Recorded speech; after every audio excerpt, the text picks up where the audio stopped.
reclamações, por favor, liguem para o saque. E nós mudamos de assunto. CPMI do 8 de janeiro. Pois é, 8 de janeiro ainda dá o que falar. Existe mais nuvens do que claridade nessa questão do 8 de janeiro. E o tenente-coronel Mauro Cid, que é ex-ajudante de ordens de Jair Bolsonaro, compareceu à CPMI nesta terça-feira. Nas considerações iniciais, o militar falou sobre suas atribuições enquanto funcionário do ex-presidente e afirmou não ter responsabilidade sobre a administração pública. Além disso, Mauro Cid negou que tenha qualquer relação pessoal com Bolsonaro. Depois, quando começaram os questionamentos dos parlamentares na comissão, o coronel preferiu ficar em silêncio, sem responder, portanto, às perguntas. Os trabalhos foram interrompidos por volta de 13h para o almoço e retornam daqui a pouco. Antes da presença de Mauro Cid na comissão, os parlamentares aprovaram uma série de pedidos de acesso aos dados bancários, telemáticos e telefônicos de pessoas envolvidas no dia 8 de janeiro, como Luiz Marcos dos Reis e Daniel Lopes de Lucas, que também foram ajudantes de ordens de Jair Bolsonaro. Daniel Cid, que é irmão de Mauro Cid, Silvinei Vasques, que é ex-chefe da Polícia Rodoviária Federal, e George Washington Oliveira, que foi condenado por tentativa de atentados, serão convocados. Muito bem, meus queridos. Mauro Cid não trouxe nada de relevância quanto ao 8 de janeiro. Mesmo que ele tenha sido... Não é? O ajudante geral de ordens, o faz tudo, carrega tudo de Jair Bolsonaro, cabe lembrar que o Mauro Cid estava nos Estados Unidos quando aconteceu o 8 de janeiro e Mauro Cid não tinha nenhum cargo na administração pública. Qual é a relevância de ouvir Mauro Cid, meu querido PP? Bom, Pavinato, o Mauro Cid, ele acompanhou durante os 4 anos de mandato o presidente Bolsonaro e a CPMI coloca o bolsonarismo no foco do 8 de janeiro, né? Como a gente gosta de falar de narrativa, né? O 8 de janeiro virou uma grande narrativa entre a direita e entre a esquerda. E a CPMI, querendo ou não, virou um palco da ala governista, que tem a maioria dos congressistas integrando a CPMI. Como você bem mesmo disse, né, apesar do 8 de janeiro o Mauro Cid não fazer parte do governo, né, é bom lembrar que essa investigação ela cria uma relação causal desde as eleições presidencial até o fato que ocorreu no 8 de janeiro. Então, é normal que a CPMI queira ampliar, né, a investigação para fins de mostrar que a postura do ex-presidente Bolsonaro e os seus aliados colaboraram com o 8 de janeiro. Eu não estou querendo fazer juízo de valor aqui, eu não estou falando que foi isso que aconteceu, mas essa é a narrativa de parte da ala governista. Agora, uma questão que me deixou surpreendido é que o Mauro Cid, ele participou da CPMI com a farda do Exército, não é? É bom lembrar que o outro membro das Forças Armadas, o Lawande, quando foi para a CPMI fazer o seu depoimento, o Exército proibiu ele de usar farda, não é? O Mauro Cid já não, foi o contrário. O Mauro Cid foi com a farda do Exército.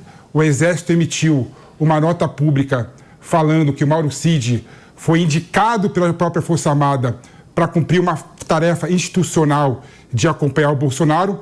Então, isso quer dizer que as Forças Armadas do Brasil estão apoiando o Mauro Cid, né? Isso é muito curioso, considerando que o Lawande, por exemplo, não teve esse apoio das Forças Armadas, né?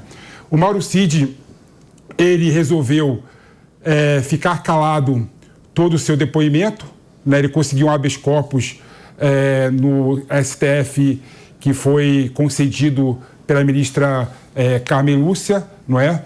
E ele tem o direito de realmente ficar calado. Apesar de vários senadores e vários deputados integrantes da comissão falar que isso seria assumir eventual culpa pelo 8 de janeiro, a gente, como advogado e como uma pessoa que respeita a lei, não é? É um direito do Mauro Cid, sim, ficar calado, e não significa absolutamente nada, né? Quem fica calado não diz nada, é o direito dele ficar calado, e isso impede ele também de ter as suas palavras deturpadas, né, para fins de narrativas que visam incriminar ele e o Bolsonaro. Agora, eu estou curioso para saber qual vai ser o desenrolar desse silêncio do Mauro Cid em relação à postura dos outros congressistas. Ainda estou dizendo que vão pedir a oitiva da mulher do Mauro Cid, vão pedir a oitiva do irmão do Mauro Cid, né, demonstrando que a CPMI está sendo utilizada de forma arbitrária, né? Se não tem nada contra a mulher e nada contra o irmão, não tem por que convocar essas pessoas para participar da CPMI, não é? Então, aí essas são minhas considerações, Paulo. Até porque, é claro, pode ser, se a gente está olhando o passado, se a gente está olhando isso como o final de um processo que veio incendiando o Brasil, né, como uma semente plantada no quintal e que dali brotou um tremendo matagal, como dizia Bezerra da Silva, né? Meu vizinho jogou uma semente no meu quintal. Então, Mauro Cid Bolsonaro seria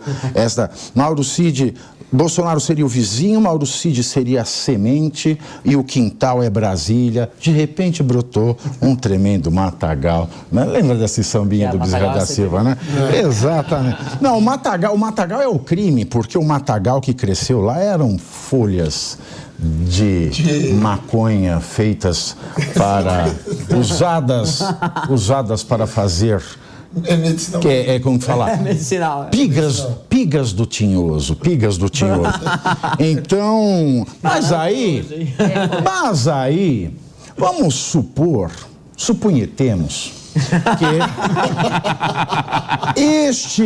este quintal seja de uma terra devoluta, portanto da União, né? Então Bolsonaro, que é o vizinho, jogou uma semente, que é o Mauro Cid, e entre outras sementes, aí prendeu, nasceu ali uma floresta de maconha numa área pública, um crime. Mas a área pública, quem tem que cuidar daquilo ali é o agente público. Por que este agente público, que sabia que estava crescendo ali, não é? As ervas que aliviam e acalmam? Por que ele não... agora? Ele foi de Bezerra da Silva pro Rafa. Por que não chamam estas autoridades? É esta pergunta que veio. Se é para ouvir todo mundo, vamos ouvir todo mundo. Vamos ouvir, fazer mesa branca e chamar, né, a família do Bolsonaro, que já está falecida. Também vamos fazer tudo, vamos ver tudo. Não é para isso uma investigação? Não é para checar tudo? Ah, não, esse ponto eu não posso checar. Aí já não é mais investigação. É ou não é? É. Pois é, Pavinato. Tem uma premissa ali bem errada, né, depois de uma vivência na política, né, de que a CPMI ou uma CPI tem a capacidade de fato de investigar e ir a fundo nos temas que ela deveria investigar. Mas a realidade que a gente vê é uma realidade muito diferente, né? A CPMI raras vezes consegue fazer um trabalho efetivo de investigação e, como toda plataforma, todo espaço onde a política predomina, acaba virando uma forma de ganhar atenção, gerar entretenimento e por aí vai, né? Então, eu duvido muito da capacidade da CPMI de gerar resultados concretos e investigativos. Inclusive, eu acredito que a estratégia da direita de defender a existência de uma CPMI no dia 8 de janeiro foi um erro, uma vez que a composição dessa CPMI acabou sendo predominantemente de parlamentares do governo e, portanto, com muito mais espaço e voz e chances de machucar a oposição e não o contrário. Então, acho que foi uma estratégia política equivocada. Sobre a fala do Mauro Cid, eu acho muito questionável quando ele afirma, e aí sim de uma forma muito isenta, quando ele afirma de que ele e Bolsonaro não têm uma relação pessoal. Ele era um ajudante de ordens, ele era alguém que estava ao lado do presidente Bolsonaro, então fica muito difícil acreditar numa fala desse tipo vindo dele, né? Porque a gente sabe que as pessoas que estão mais próximas a gente durante um ambiente de trabalho, seja ele na política ou qualquer outro ambiente, são pessoas de grande proximidade que têm bastante níveis de interações, né? Isso é um erro. Intimidade. Isso é um erro. Você não pode ficar com intimidade. Veja se a Rainha Elizabeth, né, os ajudantes de ordem da Rainha Elizabeth, ou agora do Ray Charles, do Ray Charles, vai ficar com tip talks. Não vai ficar. Com tip talks.